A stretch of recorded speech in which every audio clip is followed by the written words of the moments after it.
আপনারা সকলেই ভূমিহীন খেতমজুরে 4,000 টাকা পাওয়ার জন্য ক্যাম্পে ফর্ম জমা করছেন, কিন্তু আপনারা সকলেই টাকা পাবেন না। এর টাকা পাওয়ার জন্য বেশ কিছু শর্ত আরোপ করেছে পশ্চিমবঙ্গ সরকার, যেগুলো আপনাদেরকে পালন করতে হবে, নইলে আপনাদের আবেদনগুলো রিজেক্ট করা হবে, আপনারা কেউ টাকা পাবেন না। কী কী শর্ত রয়েছে, কাদের আবেদন রিজেক্ট হবে, কারা টাকা পাবে, বিস্তারিত আজকের ভিডিওতে আমরা আলোচনা করব। তো অবশ্যই ভিডিওটি আপনাদের উপকার আসবে, শেষ পর্যন্ত দেখতে থাকুন। আর এই ধরনের আপডেটগুলো পাওয়ার জন্য চ্যানেলটিকে সাবস্ক্রাইব করে রাখবেন। ফেসবুক থেকে যারা ভিডিওটি দেখছেন অবশ্যই পেজটি ফলো করে রাখবেন। দেখুন, আমি এই মুহূর্তে পশ্চিমবঙ্গ সরকার কৃষি বিভাগের তরফ থেকে ভূমিহীন খেতমজুরদের জন্য বার্ষিক আর্থিক সহায়তা প্রকল্পের যে এসওপি মানে স্ট্যান্ডার্ড অপারেটিং প্রসিডিওর প্রকাশ করা হয়েছে, সেটা আপনাদেরকে আমি দেখাচ্ছি। তো এখানে বর্তমানে যে প্রকল্পটা লঞ্চ করা হয়েছে সে বিষয়ে কিন্তু এখানে বলা রয়েছে যে আপনাদেরকে প্রথমে ভূমিকাতে বা সংক্ষিপ্ত বিবরণে 4,000 টাকা দেবে বছরে, সে বিষয়ে বলা রয়েছে। বছরে আপনাদেরকে 2 কিস্তিতে টাকা দেবে, একটি খরিফ মরশুমে, একটি রবি মরশুমে। অর্থাৎ কৃষক বন্ধুর টাকা যেই সময় দেবে সেই সময় একসঙ্গে এই ভূমিহীন খেতমজুরদেরও টাকা দেয়া হবে। তো এখানে দেখুন, যেটা যোগ্যতা হিসাবে কি বলা হয়েছে না, এই স্কিমটি পশ্চিমবঙ্গের বাসিন্দা খেতমজুরদের জন্য প্রযোজ্য হবে যাদের কোনো কৃষি জমি নেই। তার মানে প্রধান শর্ত হচ্ছে পশ্চিমবঙ্গের বাসিন্দা হতে হবে।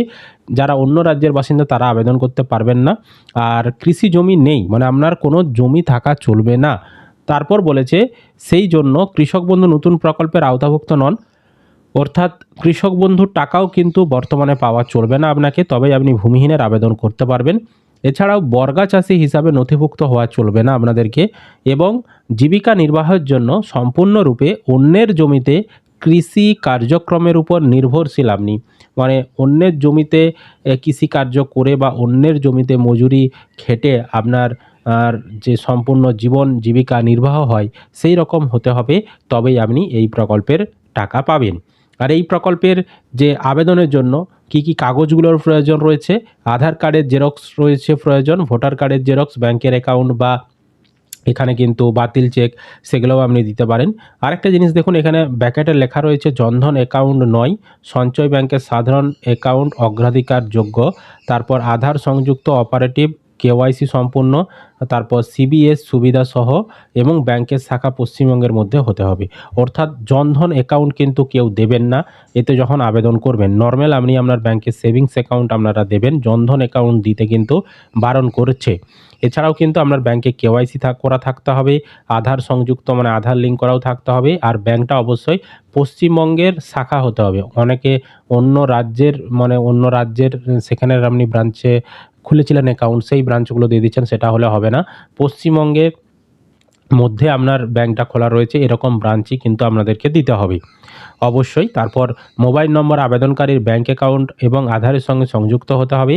আর এই যে ফর্মের সঙ্গে সংযোজনী আই আর সংযোজনী এ, এই দুটোও ফর্ম পূরণ করে দিতে হবে।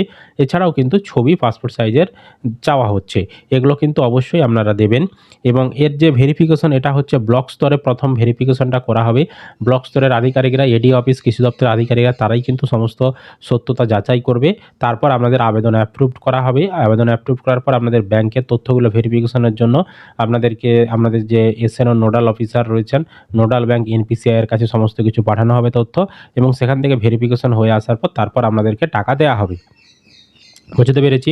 তো অবশ্যই কিন্তু এই বিষয়গুলো আমাদেরকে খেয়াল রাখতে হবে। এবার এখানে যদি আমাদেরকে আমি আরেকটা জায়গায় দেখাই যে যোগ্যতার মানদণ্ড কী রাখা রয়েছে, যোগ্যতার মানদণ্ডও বলা রয়েছে পশ্চিমবঙ্গের স্থায়ী বাসিন্দা হতে হবে, ভূমিহীন কৃষি শ্রমিকদের অন্তর্ভুক্ত করবে যারা কোনো কৃষি জমির মালিক নয়। এখানে কিন্তু ভূমিহীন কৃষি শ্রমিকদেরও অন্তর্ভুক্ত করা হবে বলা হয়েছে, যারা অন্যের জমিতে মজুরি খাটেন। হ্যাঁ, আপনি ধরুন একটা চাষ করেছেন, আপনার জমিতে এসে যারা মজুরি খাটে, চাষে সাহায্য করে বেতনের ভিত্তিতে, তাদেরকে অন্তর্ভুক্ত করা হবে বলা হয়েছে। তারপর যাদের নিজস্ব কোনো কৃষি জমি মালিক নেই, যাদের নামে নিজেদের কোনো জমির রেকর্ড নেই, তারাই একমাত্র টাকা পাবে। এবং কৃষক বন্ধু প্রকল্পের যারা সাহায্য পান না তারাও কিন্তু এই প্রকল্পের যোগ্য হবেন। তবে কৃষক বন্ধু প্রকল্পে যারা মানে টাকা পাচ্ছেন তারা কিন্তু এই প্রকল্পে আবেদন করতে পারবেন না। ভূমিহীন ক্ষেতমজুরের টাকা আর কৃষক বন্ধু নতুন প্রকল্পের টাকা, এই দুটোর মধ্যে যে কোনো একটা আপনারা পাবেন, দুটোই কিন্তু পাবেন না। আর এখানে আরেকটা জিনিস বলা রয়েছে, বর্গা চাষি হিসাবে তালিকাভুক্ত হওয়া চলবে না। মজুরি সহ উপার্জনকারী হিসাবে তাদের জীবিকা নির্বাহের জন্য সম্পূর্ণরূপে অন্যের কৃষিকাজের উপর নির্ভরশীল, এই রকম কিন্তু আপনাদের হতে হবে। সো এই জিনিসগুলোই কিন্তু ভেরিফিকেশন বা যাচাই আপনাদের করা হবে এই প্রকল্পে টাকা পাওয়ার জন্য। এবার এটা হচ্ছে সেই ফর্ম, যেই ফর্মটা বর্তমানে আপনারা পূরণ করে জমা দিচ্ছেন। এই ফর্মেও কিন্তু স্বঘোষণা দেওয়া রয়েছে, যে দেখতে পাচ্ছেন সংযোজনী আয় যেটা আপনি পূরণ করছেন, এখানেও কিন্তু স্বঘোষণা আপনি করছেন যে আমি এত দ্বারা ঘোষণা করছি যে আমার কোনো রকম চাষযোগ্য জমি নেই, আমি ভাগ চাষি বা বর্গাদার হিসাবে নথিভুক্ত নয়, আমি জীবন ধারণের জন্য অন্যের কৃষি জমিতে ক্ষেত মজুর হিসাবে কৃষি সংশ্লিষ্ট কাজে পুরোপুরি নির্ভরশীল। এই মোতাবেক আমি ভূমিহীন ক্ষেতমজুরের জন্য বার্ষিক আর্থিক সহায়তা প্রকল্পে সহায়তা পাওয়ার জন্য আবেদন করছি। সুতরাং বুঝতে পারছেন এই শর্তটা অবশ্যই আপনাকে পালন করতে হবে, তবেই আপনি কিন্তু ভূমিহীন এই যে আবেদনটা করা হচ্ছে জমি ছাড়াই কৃষক বন্ধু, এর টাকা কিন্তু আপনারা ব্যাঙ্ক অ্যাকাউন্টে পাবেন। বুঝতে পেরেছি। আর এই যে ব্যাংকের যে শর্তগুলো বলা রয়েছে, ওই ব্যাংকের শর্তগুলো আপনাকে পালন করতে হবে। আর আরেকটা জিনিস কিন্তু ব্যাংকের আপনাদেরকে সিঙ্গেল অ্যাকাউন্ট দিতে হবে, কখনোই কিন্তু ব্যাংকে আপনি জয়েন্ট ব্যাংক অ্যাকাউন্ট দেবেন না। এখানে কিন্তু সেটা বলাও রয়েছে যে সিঙ্গেল অ্যাকাউন্ট দিতে হবে। আমি এক্ষুনি দেখাচ্ছি আপনাদেরকে। দেখুন এখানে কিন্তু পরিষ্কার বলে দেওয়া হয়েছে, পশ্চিমবঙ্গের মধ্যে অবস্থিত ব্যাংকের যে শাখা তার মধ্যে অ্যাকাউন্ট আপনাকে দিতে হবে, আর যৌথ ব্যাংক অ্যাকাউন্ট গ্রহণ করা হবে না। মানে জয়েন্ট অ্যাকাউন্ট একদমই দেবেন না, তাহলে কিন্তু টাকা ঢুকতে সমস্যা হতে পারে। সিঙ্গেল ব্যাংক অ্যাকাউন্ট দেবেন। তো এই শর্তগুলি পালন করতে হবে, তবেই কিন্তু আপনারা ব্যাংক অ্যাকাউন্টে টাকা পাবেন। তো এটাই ছিল আপডেট। আশা করি আপনারা ভিডিওটি বুঝতে পেরেছেন। যদি কোনো প্রশ্ন থাকে কমেন্টে জানাবেন। আর এই ধরনের আপডেটগুলো পাওয়ার জন্য চ্যানেলটিকে সাবস্ক্রাইব করবেন। ফেসবুক থেকে যারা ভিডিওটি দেখছেন পেজটি ফলো করে রাখবেন।